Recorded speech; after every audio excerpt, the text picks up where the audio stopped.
renungkan di dalam hati Mas.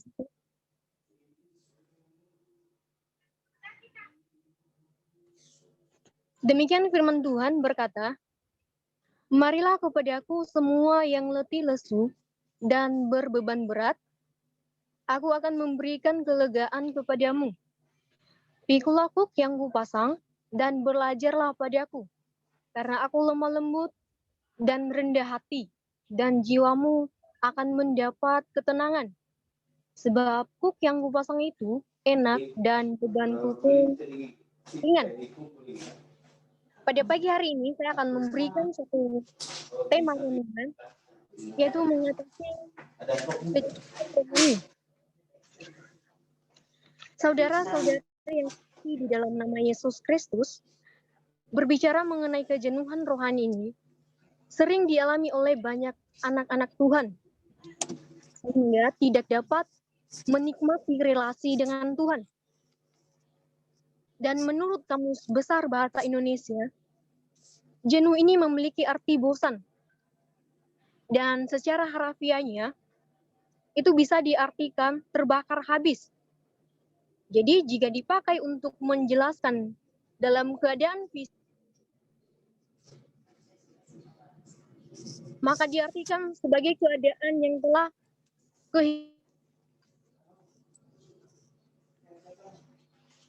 atau putus asa dan depresi. Dalam pengertian yang sederhana, jenuh ini adalah perasaan bosan dalam melakukan aktivitas yang sama terus-menerus, sehingga kita tidak mau lagi melakukan hal-hal yang sama. Saudara-saudari yang terkasih di dalam nama Yesus Kristus, kata letih ini berarti capek, sudah bekerja sampai kehabisan tenaga. Tapi dalam konteks pembicaraan Yesus, kita dapat menerjemahkan kata jenuh ini secara rohani tidak kehabisan tenaga dalam usaha seseorang untuk menyenangkan Allah. Dan orang-orang ini disebut dengan segala peraturan atau yang diinginkan oleh agama ke atas mereka. Saudara-saudara di dalam nama Yesus Kristus, yang Yesus bahwa ia adalah hukum Taurat yang baru, bukanlah suatu daftar perintah, melainkan suatu oknum yang hidup. Dan jika kita memikul koknya, kita akan mendapat ketenangan, kita akan mendapat ketentraman, kelegaan, dan kesegaran, serta penghiburan. Dan agama mendatangkan kejenuhan rohani. Tapi Yesus berjanji bahwa jika kita datang kepadanya, kita akan penghiburan, suatu ketenangan, karena kehidupan kita akan disegarkan oleh. Dan pada pagi hari ini saya akan membagikan beberapa poin gejala-gejala dan bagaimana mengatasi kejenuhan rohani. Yang pertama, kejenuhan rohani ini bisa terjadi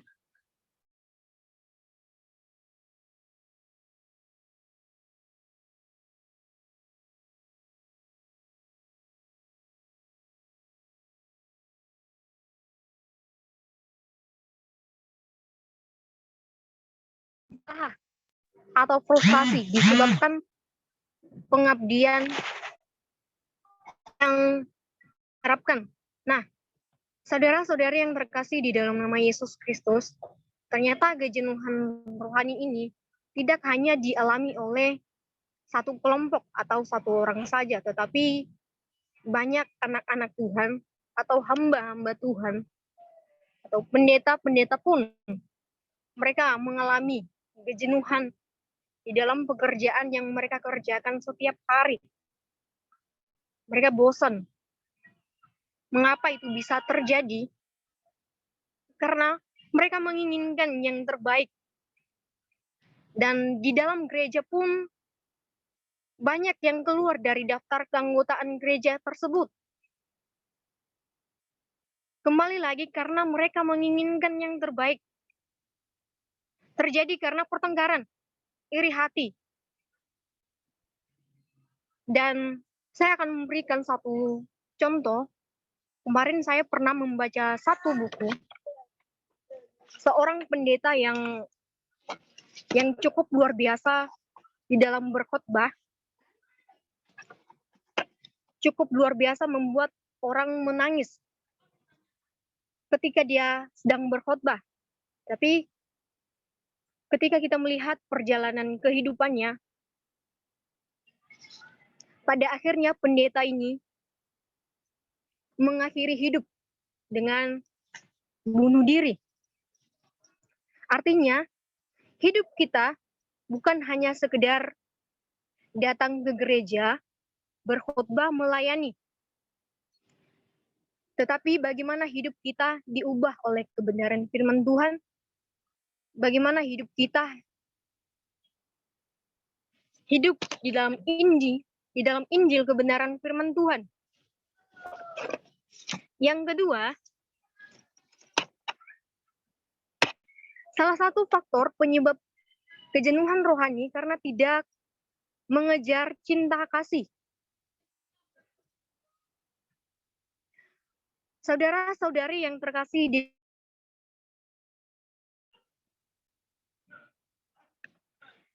menjalankan hukum Taurat,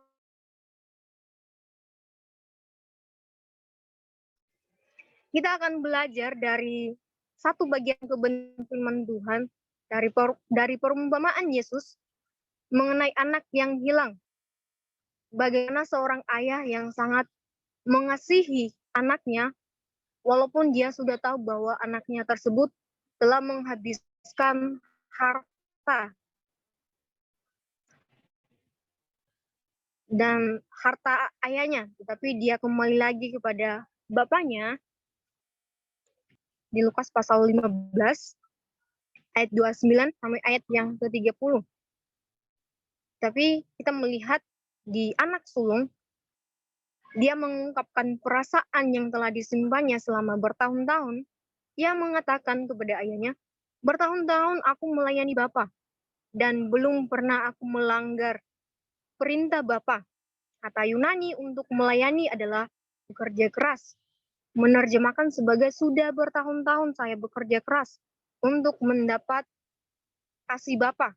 Ia kesal karena apa yang ia rasakan sebagai aturan-aturan yang ditetapkan oleh ayahnya yang suka memerintah. Ia memandang dirinya sebagai budak yang cepat melakukan segala sesuatu yang diperintahkan kepadanya.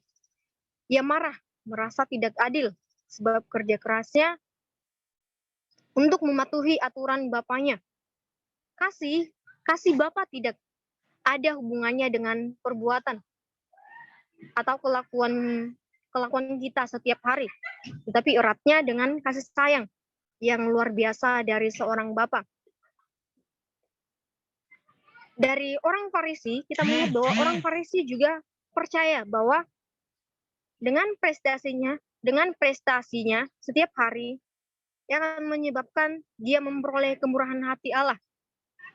Nah, demikian juga kita, itu sebabnya anak-anak Tuhan juga sering sekali mengalami kejenuhan rohani. Karena mereka menuntut Tuhan. Mereka telah melakukan yang terbaik, mereka berkhotbah, mereka melayani Tuhan, tapi mereka tidak mendapatkan apa-apa. Tapi lewat kebenaran firman Tuhan pada pagi hari ini mengajar kita hidup di dalam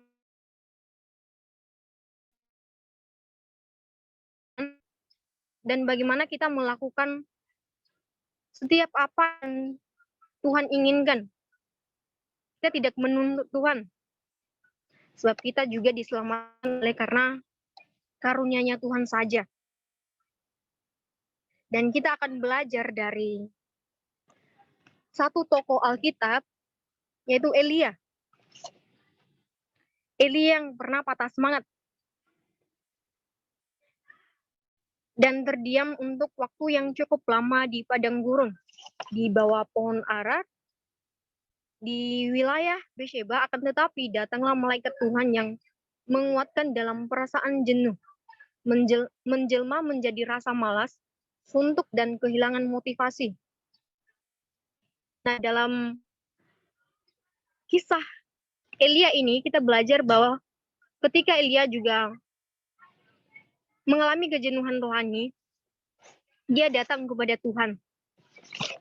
Dan kedua, kita juga belajar dari tokoh Alkitab yaitu Daud. Ketika dia mengalami kelelahan dan depresi, Daud dapat kita temukan dalam Mazmurnya, seorang yang mampu menuliskan kegelisahan dan situasi hatinya dengan kata-kata puitis dalam keadaan yang lemah. Dan Daud mengutarakan kepada Allah, ia sungguh-sungguh menaruh pengharapannya hanya kepada Allah. Dan kemudian juga kita melihat bahwa Paulus juga pernah mengalami kejenuhan rohani. Kita bisa melihat di Filipi pasal 2 ayat yang ke-27. Seorang rasul yang pernah berduka cita dan mengalami kesedihan yang mendalam dengan berbagai rintangan dalam penyebaran Injil dan mengetahui keadaan jemaat yang ia layani. Secara manusiawi, Paulus bersedih dengan jemaat yang mengalami berbagai masalah. Akan tetapi, ia senantiasa bersuka cita dalam Kristus yang menjadi kepala bagi jemaat dan yang senantiasa mengaruniakan kasih dan damai sejahtera kepada seluruh jemaat. Dan ternyata kalau kita melihat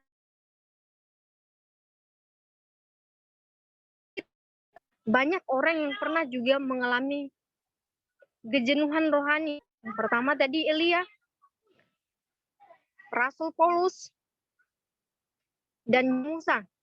Masih banyak yang lainnya. Dan ketika mereka mengalami kejenuhan rohani, mereka datang kepada Tuhan. Itu sebabnya ketika kita pun memang kadang memang bosan, kita pun akan kadang jenuh. Apalagi kita juga sebagai anak-anak Tuhan yang sedang dididik saat ini di asrama, tentunya juga pernah mengalami kejenuhan rohani. Karena dalam pandemi saat ini, kita jarang keluar. Bahkan untuk saat ini kita diberikan waktu. Misalnya 1 jam, 2 jam, seperti itu.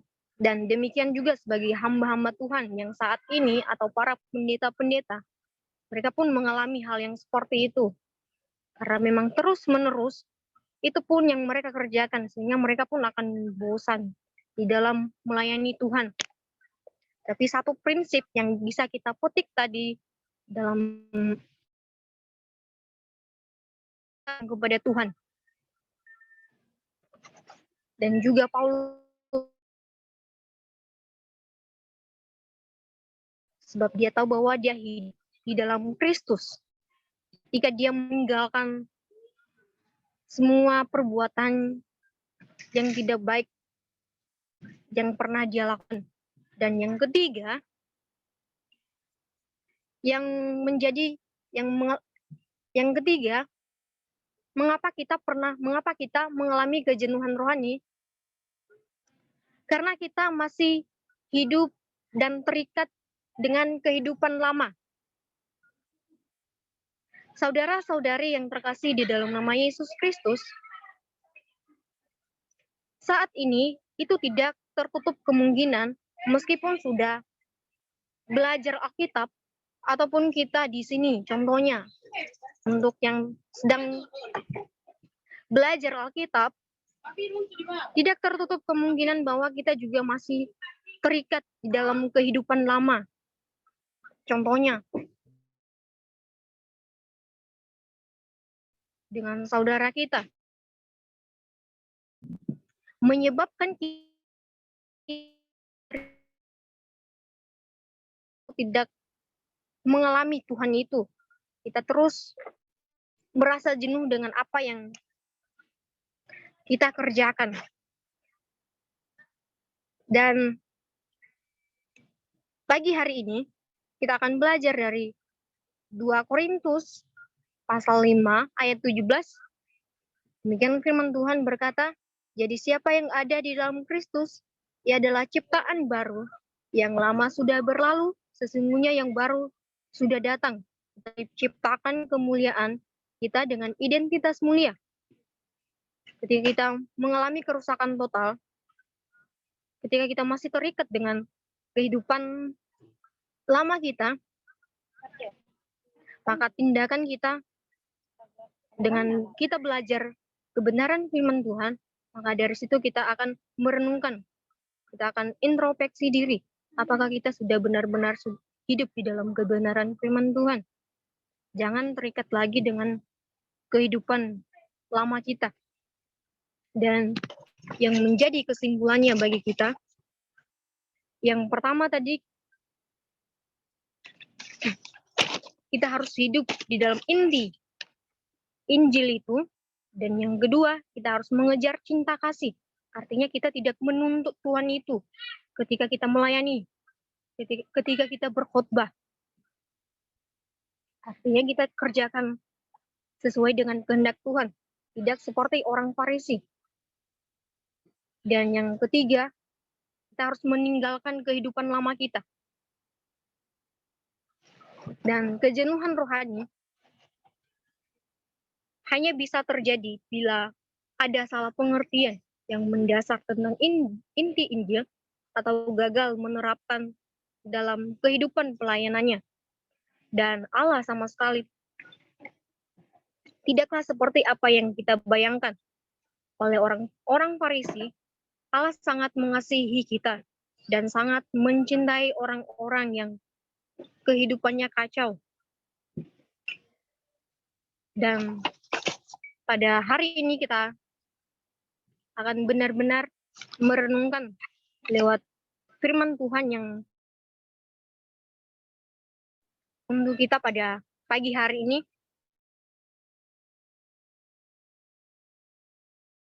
Berada pada hari ini. Demikian firman Tuhan. Kita berdoa. Bapa di surga, kami sangat mengucap syukur pada pagi hari ini. Kami telah belajar oleh kebenaran firman-Mu Tuhan. Biarlah lewat kebenaran firman-Mu Tuhan, kami bisa diubahkan Tuhan. Sebab kami percaya bahwa hanya firman-Mu Tuhan yang mampu mengubah setiap karakter kami, yang mampu mengubah setiap sikap kami yang tidak baik di hadapan-Mu. Ampuni kami Tuhan, biarlah firman-Mu Tuhan termeteraikan di dalam hati kami. Di dalam nama Yesus Kristus kami telah berdoa dan mengucap syukur. Amin. Ya, Kak Diman. Sudah luar biasa, meskipun ngos-ngosan. Ya, lanjut yang lain. Misi, Pak. Siapa berikutnya? Misi. Misi aja, Pak. Misi. Ya. Misi di mana? Di ruang kelas atau di kamar? Di kelas, Pak. Di kelas, bukan di kamar mandi.